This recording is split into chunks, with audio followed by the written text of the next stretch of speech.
La Caisse des Jardins du littoral gaspésien vous présente votre émission d'information Reflet d'ici. Bonne émission. Bienvenue dans votre Reflet d'ici. Cette semaine, votre émission des nouvelles locales et régionales est rendue possible grâce à la collaboration de nos différents journalistes, techniciens et bénévoles. Merci à eux. La ressource d'aide aux personnes handicapées du Bas-Saint-Laurent et de la Gaspésie-Île-de-la-Madeleine est actuellement en tournée en Gaspésie pour faire connaître ses services. Spécialiste de la santé qui nous confirme que cette personne-là a des invalidités permanentes et persistantes. On a déjà aidé l'exemple de votre personne, vous dites avec un cancer qui à cause du cancer, il est peut-être resté des séquelles. Le rallye recherche de courant culturel Rocher-Percé, en collaboration avec la Bibliothèque municipale de Grande-Rivière, en est à sa 20e édition. C'est un jeu culturel sous forme de questionnaire sur différents sujets. Ça comprend 20 sections de 10 questions chacune sur différents sujets d'actualité ou ça comprend des photos à identifier. Le ROAC, Regroupement des organismes espaces du Québec, a récemment dévoilé une série d'outils numériques visant à sensibiliser les enfants à la sécurité sur Internet. Donc, le sujet de la cybersécurité, pourquoi on a créé ces nouvelles capsules-là sur la cybersécurité, on le voit depuis plusieurs années, la violence sur Internet et les cas de l'heure d'enfant augmentent à une vitesse fulgurante. Vous écoutez votre Reflet d'ici. Revoyez tous nos reportages sur notre site Internet.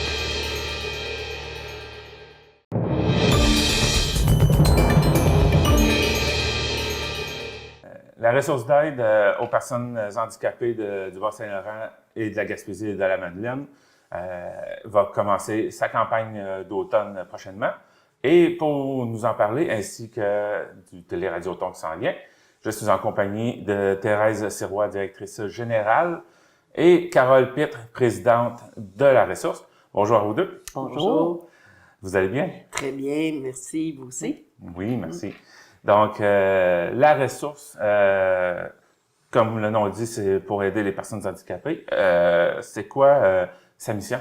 La mission, en fait, elle est très large, la mission de la ressource, mais principalement, c'est venir en aide, comme son nom le dit, aux personnes handicapées de différentes façons, en fait.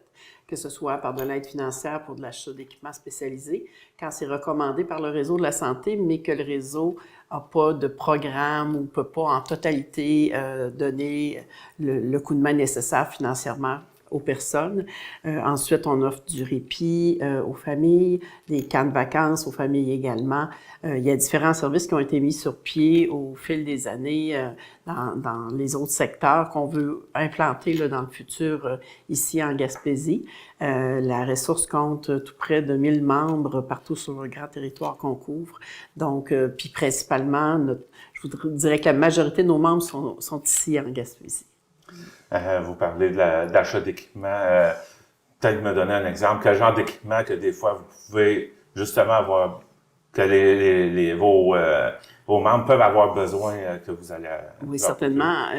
Quelques exemples, entre autres pour de l'adaptation de domicile. On sait qu'il existe déjà un programme au gouvernement pour aider les gens à adapter leur domicile, mais malheureusement, c'est jamais assez, il manque des sous. Fait qu'à ce moment-là, nous, on va pouvoir venir donner un coup de main. Si, exemple, pour un équipement plus particulier, il reste des sous à défrayer, que c'est pas en totalité défrayé par le ministère, par la RAMQ, à ce moment-là, les gens sont obligés de défrayer eux-mêmes et malheureusement, trop souvent, les personnes handicapées sont dans des situations plus vulnérables. Donc, tout ça est au final dans le but de leur apporter le meilleur soutien pour empêcher que ces gens-là se retrouvent en institution, puis surtout qu'ils soient capables de garder leur autonomie le plus longtemps possible, demeurer chez eux, dans leur famille, dans leur communauté. Quand on parle de personnes handicapées, est-ce que c'est, peu importe, je ne veux pas dire la source, mais peu importe ce qui cause l'handicap, j'ai comme exemple une personne qui souffre de cancer, ses traitements la rendent de moins en moins apte à se déplacer. Là, être obligé de faire adapter sa maison avec des rampes. Oui, c'est ça. Donc, est-ce que ce genre de personnes-là entrent là-dedans? À partir du moment où les gens ont une référence d'un spécialiste de la santé qui nous confirme que cette personne-là a des invalidités permanentes et persistantes. On a déjà aidé l'exemple de votre personne. Vous dites avec un cancer qui bon, à cause du cancer, il est peut-être resté des séquelles ou temporairement va être... on a déjà aidé pour certaines choses comme ça, mais je vous dirais que principalement, notre mission, c'est vraiment de venir en aide aux personnes handicapées qui ont un diagnostic d'handicap.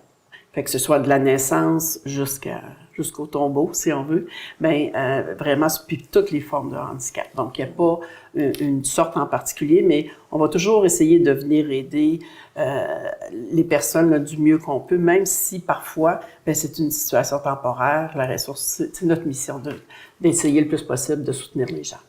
Dans les services, vous avez dit, bon, du répit aux aidants. Quel genre de service aussi?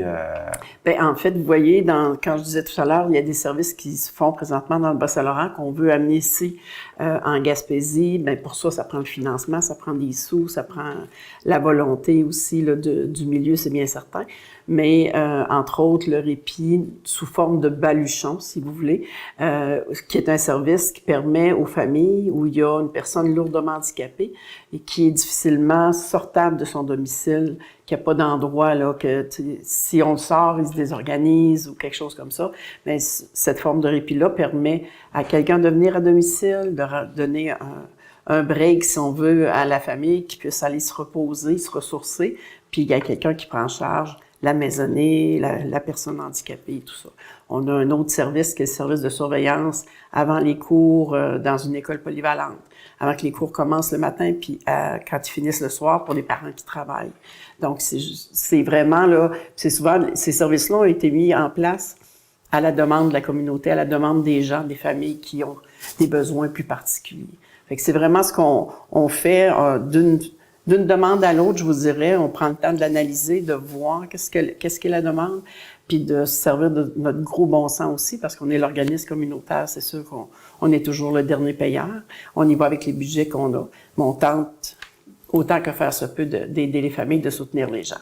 Pour terminer avec la partie des services, la ressource est à Rimouski, mais vous avez des gens qui travaillent pour vous, pour offrir ces services-là qui sont répartis sur le territoire. Sur l'ensemble du territoire, effectivement. Vous en avez combien de ces personnes-là? En fait, ça va vraiment toujours selon l'offre et la demande, je vous dirais. Là, présentement, on est à la recherche d'une coordination ici pour le secteur de la Gaspésie.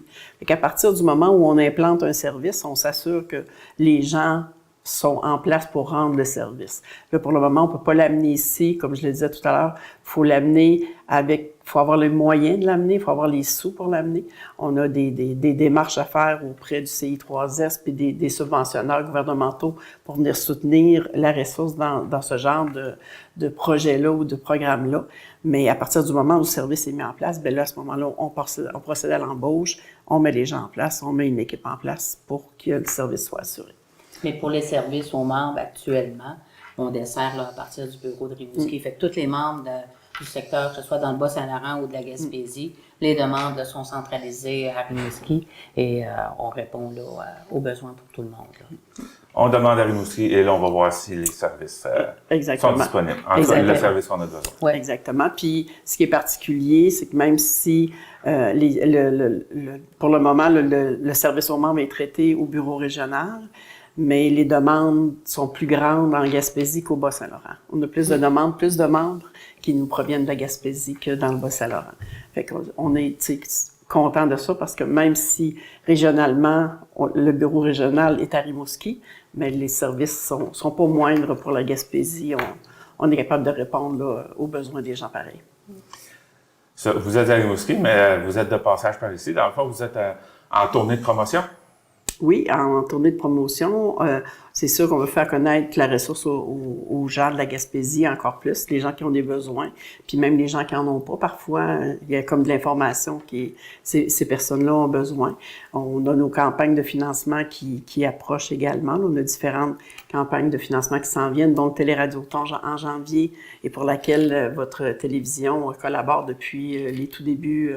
Ça va être la 28e édition d'ailleurs cette année, donc on est vraiment là pour faire le tour de nos partenaires, puis remercier les gens également là, qui nous soutiennent à travers tout ça. Maintenant, bon, vous avez parlé justement de la campagne. Elle va commencer, puis j'en ai parlé un petit peu au début, elle va commencer le 6 octobre. C'est quoi cette campagne-là? C'est la campagne d'automne qu'on appelle, donc qui est du 6 octobre jusqu'au 20 novembre. Par les années passées, c'était une campagne qui s'adressait là, à monsieur, madame, tout le monde, les entreprises.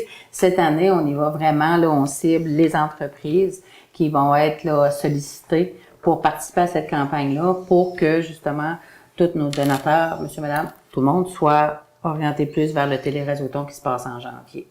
Donc, cette année, là, on espère là, un vent nouveau là, avec cette nouvelle formule-là. Parce que souvent, quand on sollicitait nos entreprises un peu plus tard dans l'année, ben au niveau des budgets ou de la répartition, on était trop tard. Fait que là, en étant à l'automne, là, sous leur bon conseil, de devancer, tu sais, la sollicitation qu'on fait. Donc, on a vraiment là, ciblé la période d'automne pour leur demander leur soutien.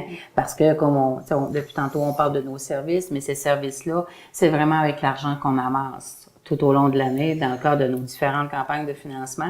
Tout cet argent-là, elle est remis pour les services aux membres, que ce soit de l'information, la défense de droit, que dans l'achat d'équipements spécialisés, le répit. Donc, on en a là, doublement là, besoin. En plus de cette campagne-là qui va commencer, vous allez faire un tirage aussi le 4 octobre. Ce tirage-là, ça se trouve être quoi? En fait, c'est la loterie régionale de la ressource qui est aussi sur tout le grand territoire. Cette loterie-là est au coût de 5 $. C'est un billet. On a 5 prix, en fait, dont, entre autres, 2500 $ dans les CEPAC, partout au Québec. Il y a ensuite un escapade dans le Kamouraska. Il y a un portable, un ordinateur portable. Il y a une carte prépayée, une carte de crédit prépayée. Ce tirage-là va se faire, comme vous le disiez, le 4 octobre prochain sur l'ensemble du territoire. Et si les gens veulent se procurer des billets, ici, il y a quelques endroits, là, des salons de coiffure, des gens, le groupe Lebel qui vend des billets là, pour nos membres aussi de la ressource, effectivement, qui vendent des billets pour nous. Et les gens peuvent aussi s'en procurer sur notre site Internet, là, www.laressource.tv. C'est un site sécurisé. Les gens peuvent effectuer là, l'achat de leurs billets là, de cette façon-là aussi. Ils peuvent faire ça jusqu'à quand, se procurer les billets? Le tirage est 4 octobre à 14 h, donc jusqu'à 13h55, les gens peuvent acheter leurs billets. Non, je crois que j'avais plus 13h55 en ligne. Donc, maintenant, vient le téléradioton qu'on parlait, qui va être le 26, je crois, qu'on a dit tout à l'heure. C'est votre 28e téléradioton. Oui, le 28e. Oui, on est bien content de renouveler année après année. Et encore cette année, on a la participation et le beau travail de Nelson Navet au niveau de la direction artistique qui est avec nous déjà là, depuis quelques années. Quand le téléradioton termine, tout de suite on commence pour l'année suivante. Fait que l'équipe là, de coordination est déjà là, en place à nous concocter un beau spectacle, un beau téléradioton. Chaque année, ça se termine, on se dit, mon Dieu, me semble qu'on ne pourra pas faire mieux l'année prochaine. Puis d'année en année, c'est différent, c'est nouveau, il y a toujours une émotion qui est là, différente. Les gens de la ressource, c'est des gens de cœur. Et je pense qu'avec le téléradioton, on réussit à le transmettre aussi. Tu sais, là, il se fait en 2 étapes. Le 18 janvier, ça va être le spectacle en salle, à la salle Télus des Jardins à Rimouski. Et il va être diffusé. On se donne là, 20 jours pour être capable, là, à l'équipe de production pour le mettre en image. Puis il va être diffusé le 26 là, sur les ondes des TV communautaires auxquelles vous participez si gentiment année après année. Là. les différentes TV de la Gaspésie. Comme Oui. par exemple, il y a Télé Gaspé, il y a nous autres, TVRP, Oui. Télévague aussi. Oui. Puis, Il y a du Côte-Nord aussi qui sont avec nous. Ouais. il va y avoir, il y a toujours beaucoup d'artistes qui viennent à ce télé-radioton. On en a de la Gaspésie. Oui, Oui. on peut même vous lancer une bonne nouvelle. Personne ne le sait encore. On l'a annoncé ce matin dans une station de radio. On vous l'annonce à vous aussi. Il va y avoir le groupe Dans le Chac qui va être avec nous lors du télé-radioton. Donc, on est super contents de les savoir. Ils sont bien connus ici en Gaspésie. C'est un groupe bien dynamique. Puis ça va bien partir la fête, le télé-radioton. Quelque chose qu'on pourrait ajouter sur le télé-radioton? Ben sinon, oui, qu'on remercie encore. On remercie jamais assez les gens qui s'impliquent, que ce soit les bénévoles, que ce soit les donateurs, les entreprises, les collaborateurs comme vous, qui êtes là année après année pour nous donner un coup de main. Quand on a commencé cette grande aventure-là, il y a 28 ans, il n'y avait rien de moins certain que de se lancer comme ça dans une production aussi majeure que le télé-radioton. Mais grâce au soutien de la population puis des partenaires qui sont avec nous là, depuis si longtemps, mais tout ça est réaliste et peut se faire même en région parce que on disait ça se peut pas faire une émission, faire un événement de cette envergure-là en région, ça va être compliqué. Mais oui, c'est pas toujours facile. Oui, on a des embûches parfois, mais on réussit à le faire. Puis je pense qu'on peut juste être fiers de ça. Puis les gens de la région peuvent être fiers. Grâce à eux autres, tout ça fonctionne. Le télé-radioton a rapporté combien l'an passé? L'an passé, on a terminé à 320 000, si ma mémoire est bonne, là, aux alentours de ça, 320 000 $. Fait que ça, c'est ce qui fait que ça nourrit tous les services qu'on peut offrir à la population. Et est-ce que vous visez un objectif cette année? Oui, notre objectif est de dépasser l'objectif de ce qu'on a atteint l'année passée, c'est bien sûr. Mais on a toujours notre objectif global de 300 000 $ sur l'ensemble du territoire, c'est certain. Mais d'année en année, on voit que les gens sont généreux, nous appuient, puis continuent à nous donner un coup de main là-dedans. Puis ce qu'on a en plus, bien, c'est juste plus de services qu'on peut apporter en soutien là, aux personnes. Pour terminer, les gens qui veulent vous contacter, peut-être rappeler comment ils peuvent le faire. Site web, téléphone. Oui. Tout à fait. Les gens peuvent aller directement, comme je le disais tout à l'heure, sur le site web au www.laressource.tv. Vous avez toute l'information concernant l'organisme-là. Les gens peuvent faire des dons s'ils désirent. C'est, comme je le disais, c'est sécurisé. Il y a, en appelant directement au bureau au 1-888-413-72-33. Ici, au bureau de Bonaventure, dans le 418-534-5676. Eh bien, Thérèse Sirois, Carole Pitre, merci beaucoup pour Merci votre à vous. passage. Merci à vous. Belle journée. Vous écoutez votre reflet d'ici. Revoyez tous nos reportages sur notre site Internet.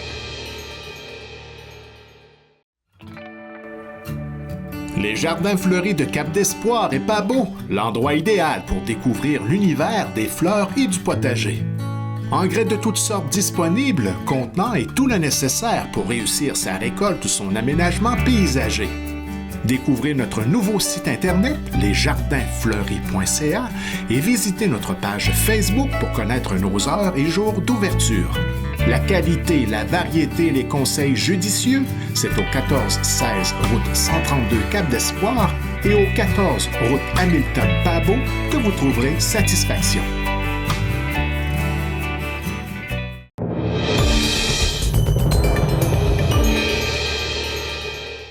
Marie-Paul Fournier, bonjour. Bonjour.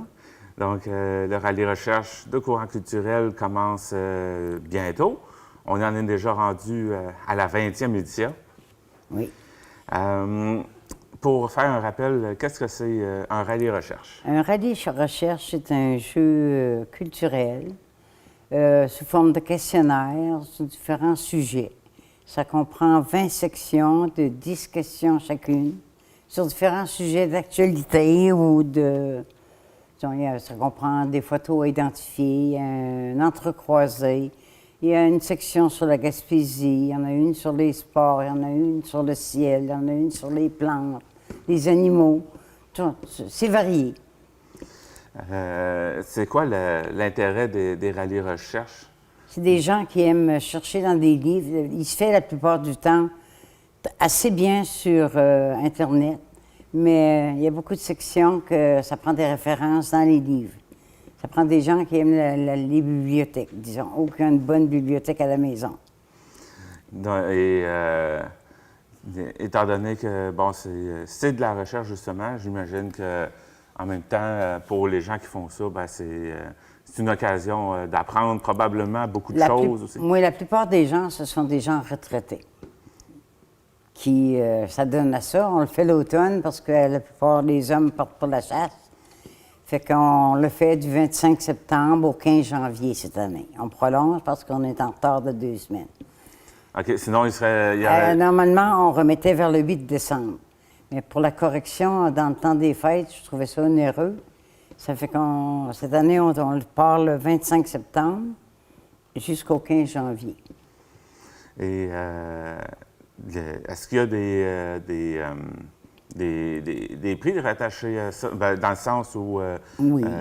Première position, deuxième? Oui, la première position, c'est 200 $, la deuxième, 125 $, la troisième, 75 $, et le prix de participation pour tous les équipiers, tout ça, c'est 35 $. OK. C'est quoi qui le distingue des autres rallyes recherches qui ont été faites? Qu'est-ce qu'il y a de nouveau dedans, si on peut dire? Mais cette année, c'est sûr, il y a juste des sections qui changent, là. Comme peut-être qu'il n'y a pas de géographie, ça va s'appeler le vaste monde. Au lieu de parler de recettes, ça va être des pâtisseries spécifiques sur un mets, là. Ensuite, là, je l'ai par cœur, là. Il y a tellement de sections, je viens de terminer. Là, mais les gens, habituellement, ils aiment ça. Tu vois, il n'est pas encore sorti sur les réseaux sociaux, qu'il y a déjà 20 personnes qui ont manifesté de le recevoir par ordi, par PDF, par courriel. Oui, parce que il y en a qui font juste ça, rechercher des rallyes recherches, justement. Oui, mais il y a des gens que ça fait leur 20e aussi qui le font. Il était du premier rallye de M. Bisson en 2004. Vous avez vos fidèles? Oh oui. Il y a toujours des nouveaux qui s'ajoutent, là, comme là, j'en ai 2 qui se sont ajoutés au mois de décembre l'année passée. Ils m'ont appelé, ils ont dit « Mets mon nom pour le mois de septembre. » On veut en avoir un, la suite est trop tard. Fait que j'ai toutes mes adresses, tout est compilé. Puis là, on va en avoir d'autres qui vont s'ajouter parce que là, on va avoir des affiches dans les magasins, tout ça.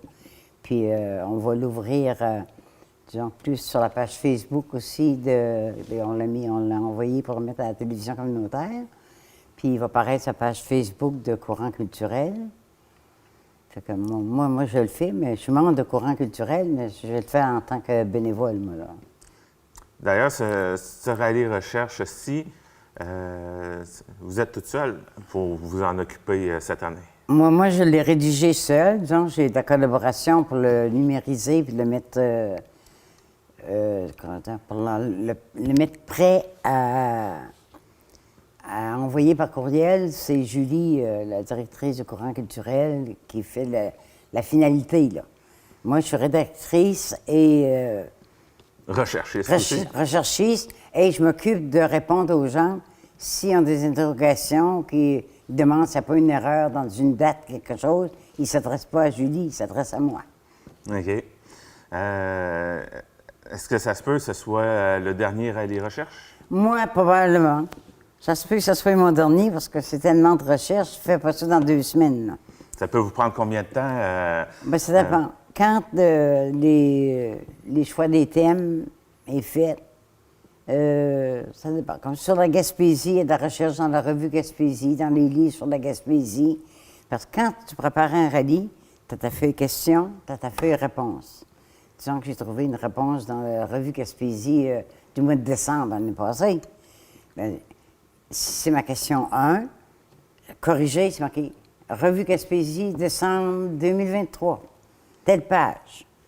Parce que quand j'envoie le cahier réponse aux gens, je leur envoie le corrigé, mon corrigé à moi. Ça fait qu'il faut qu'ils savent où j'ai pris mes références. Parce que les autres, s'ils ont des références, il faut que j'en tienne compte aussi.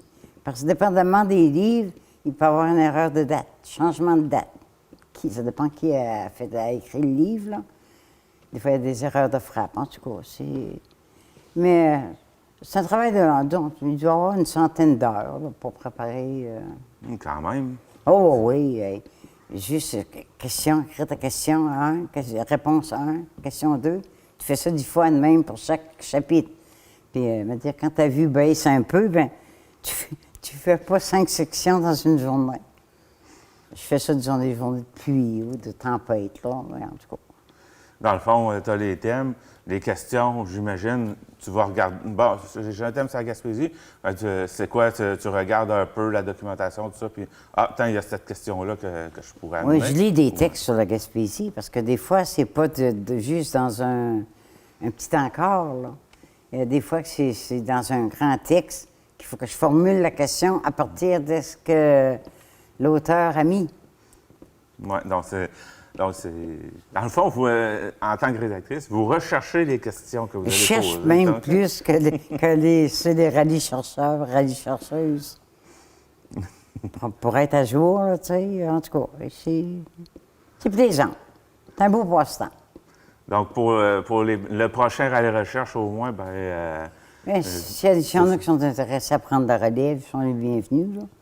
Je pourrais toujours apporter mon aide, mais le prendre le contrôle toute seule, là, ça fait quand même 5 ans, là.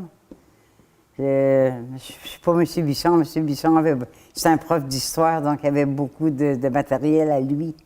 Fait que moi, la plupart de mes questions, je prends des livres de la bibliothèque. Fait que il y a beaucoup de gens qui viennent faire leurs recherches ici, là. Le monsieur de Gascon, lui, là, il vient tous les lundis, il est assidu avec son collègue.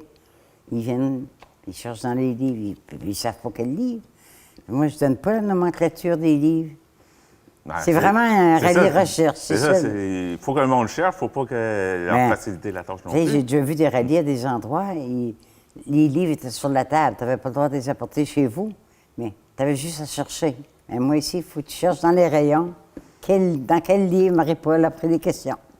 Ça tombe bien, c'est pas la Bibliothèque nationale de Québec, non. Donc la recherche est elle se fait plus facilement, oui. Ouais. C'est pas la Grande Bibliothèque de Montréal non plus, mais en tout cas, c'est quand même plaisant. Quelque chose que vous aimeriez rajouter sur le rallye? Ben non, je suis que les gens participent, c'est ce qui est important. L'année passée, on avait 40 personnes qui ont participé. Fait que là, on va voir si les inscriptions vont arriver à partir de l'émission, là, en tout cas. Donc, pour que les gens... Pour l'inscription, les gens s'y prennent comment? C'est quoi C'est soit qu'ils s'adressent à moi, mpfournier, @cgocable.ca, ou à mon téléphone, 680-2953. C'est moi qui prends les inscriptions aussi. OK. Et c'est au coût de combien, le rallye recherche? 25 $. OK. On n'a pas monté les prix depuis 20 ans. Vu que c'est le 20e, peut-être le dernier, on a laissé ça au même prix. Bien, Marie-Paul Fournier, responsable de la bibliothèque de Grande-Rivière. Ça fait 45 ans que je suis bénévole à Grande-Rivière, à la bibliothèque. OK. Ouais. Je la connais par cœur. Eh bien, merci. Et puis... C'est moi qui te remercie. Vous écoutez votre reflet d'ici. Revoyez tous nos reportages sur notre site Internet. Vous recherchez une expérience d'hébergement en Gaspésie alliant un site exceptionnel avec la découverte d'un menu culinaire du terroir gaspésien? C'est ce que vous offre le motel Fraiseur de Chandler et le restaurant Le Sieur de Pabot. Utilisez notre borne automatisée lors de votre séjour, réservez une table, découvrez notre menu ou commandez votre repas directement sur notre site Web. Pour un séjour inoubliable, le motel Fraiseur, un incontournable en Gaspésie.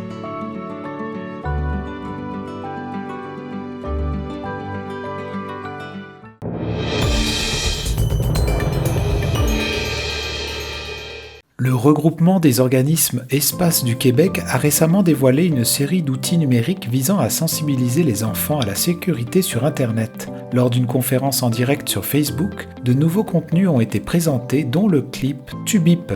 Cet événement marque une étape importante dans la lutte contre la violence faite aux enfants, en particulier dans le contexte numérique. Le Facebook Live a débuté avec une présentation claire et engageante de la mission et de l'objectif du projet. Le lancement a attiré rapidement l'attention de plusieurs dizaines de participants, marquant ainsi l'importance du sujet abordé. Parfait. Bon, je vais commencer. Tranquillement, les gens vont commencer à arriver. En fait, vont continuer à arriver, j'imagine. On est déjà 50. Merci d'être là, tout le monde.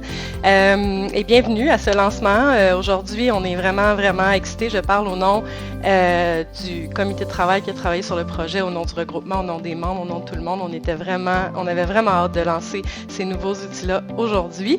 Donc, merci d'être là. Je me présente, je m'appelle Karine Savoie, je suis coordonnatrice aux communications et à la visibilité au regroupement des organismes Espace du Québec, ou de son petit nom, le ROEQ.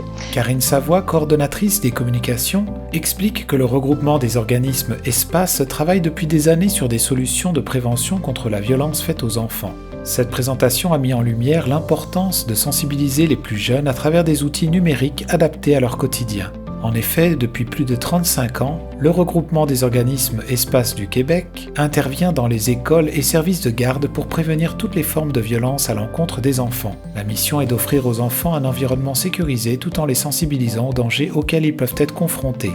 Donc, depuis plus de 35 ans, le regroupement, les organismes Espace offrent un programme de prévention de la violence faite aux enfants dans les écoles et les services de garde pour les enfants de 3 à 12 ans et également auprès des adultes de leur entourage. La mission d'Espace est de prévenir toutes les formes de violence commises envers les enfants et leur permettre de vivre une enfance en sécurité et sans violence. Donc, afin de rejoindre toujours plus d'enfants, dans les dernières années, le regroupement et ses membres ont développé une multitude de beaux outils numériques en prévention destinés aux enfants. Pour s'adapter aux nouvelles réalités numériques, le regroupement a développé des outils interactifs, consultés par les enfants et créés en fonction de leurs besoins exprimés lors de sondages et de discussions en groupe. Ce lancement a dévoilé ensuite la zone jeunesse, un espace numérique regroupant plusieurs sections interactives. Les enfants y trouvent des jeux, des vidéos, des lectures et des ressources d'aide pour apprendre à gérer des situations de violence ou à trouver du soutien. Sur cette zone, dans le fond, comme je vous disais, on regroupe tous nos outils dans différentes sections. Il y a une section jeux, vidéo, lecture et également une section aide où les enfants peuvent voir des stratégies si jamais elles ou ils sont victimes ou témoins de violence et également des numéros d'urgence au besoin. Donc, cette section sert à ça. Sinon, on va retrouver entre autres le jeu Futuraville Ensemble contre la violence, notre jeu en ligne qui a été lancé il y a quelques années. Vous le connaissez sûrement, sinon je vous invite fortement à aller le découvrir et plein d'autres jeux ludiques pour les enfants en prévention de la violence. On va avoir une section vidéo, je vais y revenir parce que je vais vous parler de nos nouvelles vidéos. Et il y en a d'autres aussi qui ont déjà été créées qui sont sur cette zone-là. Et si je descends, après, on a une section lecture où on retrouve les BD Moi j'agis créées par Espace Côte-Nord. Et c'est important de dire que toutes ces sections-là vont être alimentées dans les prochains mois, les prochaines années. Donc, à chaque fois qu'il y a du nouveau contenu qui va être créé à Espace, on va aller le mettre dans ces sections pour les enfants. Donc, la section As-tu besoin d'aide? Ils peuvent apprendre des stratégies, aller chercher des ressources d'aide. Donc, je vois vos commentaires. Waouh, bravo, merci. Fait que je vois que ça fonctionne bien, que vous voyez bien, c'est génial. Et on a mis une section dans le bas de la zone qui s'appelle « On a besoin de toi ». Fait que dans le fond, les enfants qui vont venir sur la zone, qui ont envie de nous donner leur avis, puis leurs commentaires et leurs idées pour améliorer aussi la zone jeunesse, vont pouvoir nous écrire. Donc, évidemment, c'est totalement confidentiel. C'est simplement pour avoir leur retour, leur feedback. Donc, on a bien hâte d'avoir leurs commentaires. On espère en avoir. Donc, voilà, ça c'est en gros. Je ne passerai pas dans toutes les sections. Je vous invite vraiment à aller visiter la zone, à aller voir tous les outils qui se trouvent, puis à la faire connaître. Cet espace permet aux enfants de découvrir par eux-mêmes des moyens de se protéger tout en offrant également aux parents et enseignants des outils pour aborder ces sujets délicats avec les plus jeunes. La cybersécurité au cœur des préoccupations. Un accent particulier est mis sur la cybersécurité, thème central de ce lancement. Face à l'augmentation alarmante des cas de leurre d'enfants en ligne, le regroupement a créé une série de capsules éducatives pour mieux outiller les jeunes à faire face à ces situations. Donc, le sujet de la cybersécurité, pourquoi on a créé ces nouvelles capsules-là sur la cybersécurité, on le voit depuis plusieurs années, la violence sur Internet et les cas de leurre d'enfants augmentent à une vitesse fulgurante. En 2022, selon le site cyberraid.ca, les cas de leurre informatique à des fins sexuelles envers des enfants avaient augmenté de 815 % en 5 ans. 815 % d'augmentation. Donc, pas besoin de vous dire que la sécurité des enfants sur Internet préoccupe beaucoup les membres du regroupement du ROEQ et les enfants eux-mêmes, lors des sondages qu'on a fait auprès d'eux, nous ont nommé en fait le besoin d'en savoir plus sur les notions de cybersécurité. Donc, c'est ce qui nous a amené à développer ce nouveau vidéoclip et les capsules que je viens de vous montrer. Les chiffres révèlent une hausse de 815 % des cas de leurre informatique à des fins sexuelles envers des enfants en seulement 5 ans. Ce constat a motivé la création du vidéoclip Tubip ainsi que des capsules thématiques visant à fournir aux enfants des stratégies claires pour se protéger sur Internet. Un moment clé de cette présentation, la diffusion en direct du vidéoclip Tubip, un outil musical et éducatif qui aborde les signes à reconnaître pour éviter les pièges sur Internet. OK, je vais te parler de ce qui peut se passer en ligne, parce que c'est pas toujours ce qu'on croit. Pour que tu catches quand c'est chill et quand tu bipes. Bloque la personne, ignore ses messages, parle-en à un adulte de confiance, enregistre les messages ou images que tu as reçus, signale. OK? Faut savoir quand tu bipes. Ton ami Marie t'envoie une photo de ses nouveaux souliers, chill. Mais après a dit, tes parents pourront jamais te les payer, tu bipes. Si tu reçois des emojis qui tirent la langue ou des mains qui font des signes, chill. Mais s'il y a des pêches, des aubergines pis que c'est pas une recette de cuisine, tu bipes. Si tu joues en ligne avec quelqu'un qui veut être ton copain, chill. Mais si y a la même voix que ton grand-père, je te fais pas un dessin, tu bipes. Avec Coco Gaming 08, c'est un peu compétitif, chill. Tu reçois beaucoup de messages, ça devient agressif. Bloque, ignore, parle-en, enregistre, signale. Bloque, ignore, parle-en, enregistre, signale. Faut savoir quand tu bipes. Faut savoir quand tu bipes. Faut savoir quand tu bipes. Faut savoir quand tu bipes. Une nouvelle photo, ton ami Zao est sur les réseaux. Chill. On y a mis un corps de cochon. C'est écrit Zao, c'est un petit gros. Tu bipes. Tu confies ton secret à ton ami en privé. Chill. Mais sur Internet, tu réalises qu'elle a tout répété. Tu bipes. Ton kick t'envoie plein de mots doux, pis t'es complètement séduit. Chill. Mais sans te le demander, il t'envoie une photo de sa bite. Tu bipes. On te propose de télécharger le jeu FIFA ou Rocket, chill. J'ai besoin de ton nom, ton adresse, puis une photo de tes bobettes. Allez, on fait les fous pour la photo. T'apprends que ta face est rendue sur tous les réseaux. Bloque, ignore, parle-en, enregistre, signale. Bloque, ignore, parle-en, enregistre, signale. Faut savoir quand tu bipes. Faut savoir quand tu bipes. Faut savoir quand tu bipes. Faut savoir quand tu bipes. Avec un style dynamique et adapté aux jeunes, ce clip aborde des thématiques telles que le cyberharcèlement, les prédateurs en ligne et les risques liés à la diffusion d'informations personnelles. L'objectif est de permettre aux enfants de savoir quand ils doivent agir pour se protéger. En clôture de cette conférence, Karine Savoie lance un appel à l'action, propager la vidéo sur les réseaux sociaux pour atteindre un maximum d'enfants et de familles et ainsi maximiser l'impact de cette initiative. On aimerait que cette vidéo-là devienne virale, on aimerait qu'elle soit propulsée partout, on aimerait que tous les enfants la voient, anglophones, francophones, puisque je répète que c'est disponible en anglais et en français cette vidéo. Donc, c'est là qu'on a besoin de vous. OK? Donc, on a besoin que vous fassiez partie du mouvement. On a besoin que vous nous aidiez à faire booster l'algorithme. Donc, rapidement, on sait que les publications, quand on les fait, je ne sais pas si vous avez remarqué, mais parfois, elles n'ont presque aucune visibilité parce qu'elles se perdent parfois dans le trou noir de l'algorithme. Et c'est l'algorithme qui décide si une publication vaut la peine d'être montrée à plus de gens ou publiée plus largement ou pas. Et on sait qu'une publication qui suscite beaucoup d'interactions rapidement et d'interactions, de commentaires, de partage et tout rapidement, peut être vraiment propulsée et montrée à beaucoup plus de gens sur les médias sociaux.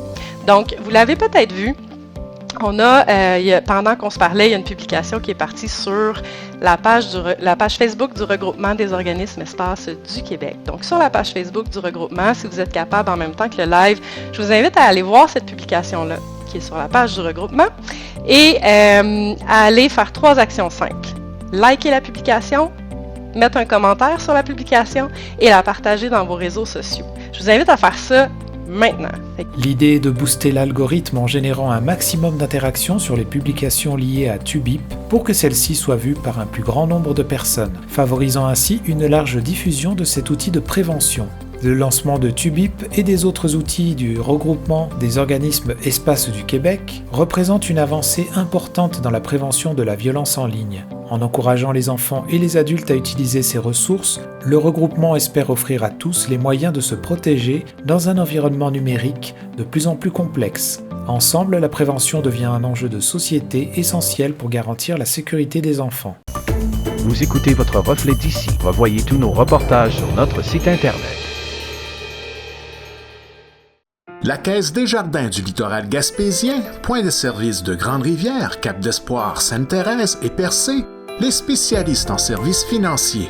Pour des conseils d'experts, venez rencontrer nos spécialistes en finances personnelles ou d'entreprise. La Caisse des Jardins du littoral gaspésien est là pour vous et pour sa communauté.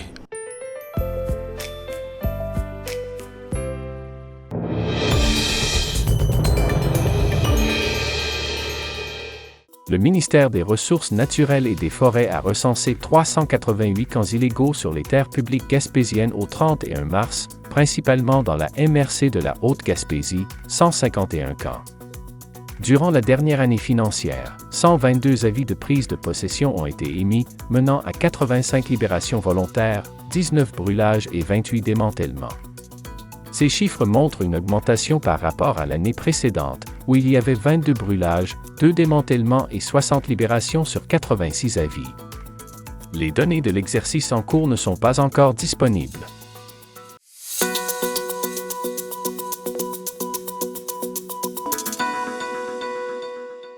Plus de 400 personnes ont participé à la 4e Journée nationale de la vérité et de la réconciliation à Gaspé, lors d'une marche organisée pour commémorer les enfants disparus dans les pensionnats autochtones. Le nouveau chef de la nation Micmac de Gaspé, Ian Tapp, a souligné l'importance de cette journée pour le processus de réconciliation et s'est dit satisfait de la participation citoyenne. Des représentants de la ville de Gaspé, dont le maire Daniel Côté, étaient également présents, marquant l'événement qui est désormais férié pour les employés municipaux. La mobilisation fait partie du mouvement « Chaque enfant compte ».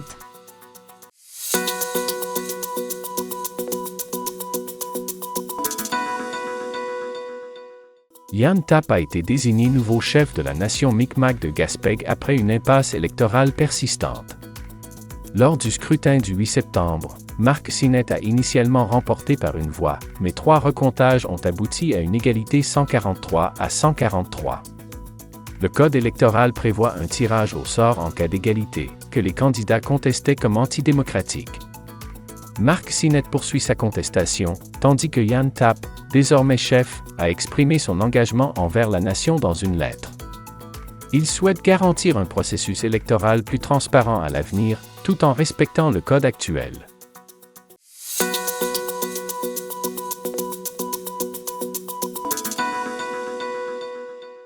La Commission de l'assurance-emploi du Canada a annoncé une baisse du taux de cotisation à l'assurance-emploi pour 2025, passant à 1,64 $ par tranche de 100 $ de rémunération assurable pour les employés et 2,30 $ pour les employeurs, soit une réduction de 2 cents par rapport à 2024. Cette baisse permet aux travailleurs et employeurs d'économiser davantage.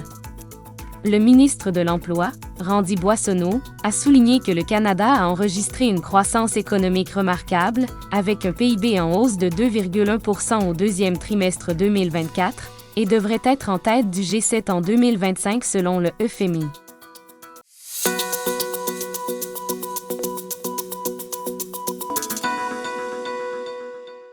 Le maire de Gaspé, Daniel Côté, demande à Québec d'inclure des clauses de contenu québécois dans les futurs appels d'offres pour le secteur éolien. Alors que la production éolienne s'apprête à doubler, Côté estime essentiel de soutenir l'industrie locale. Il critique l'importation de pales étrangères pour les parcs québécois, alors que des pales produites à Gaspé sont exportées. Le maire appelle à des clauses d'approvisionnement local pour protéger l'industrie manufacturière québécoise et maximiser les retombées économiques. Il souligne que Gaspé et d'autres régions produisent des composantes essentielles pour l'énergie éolienne.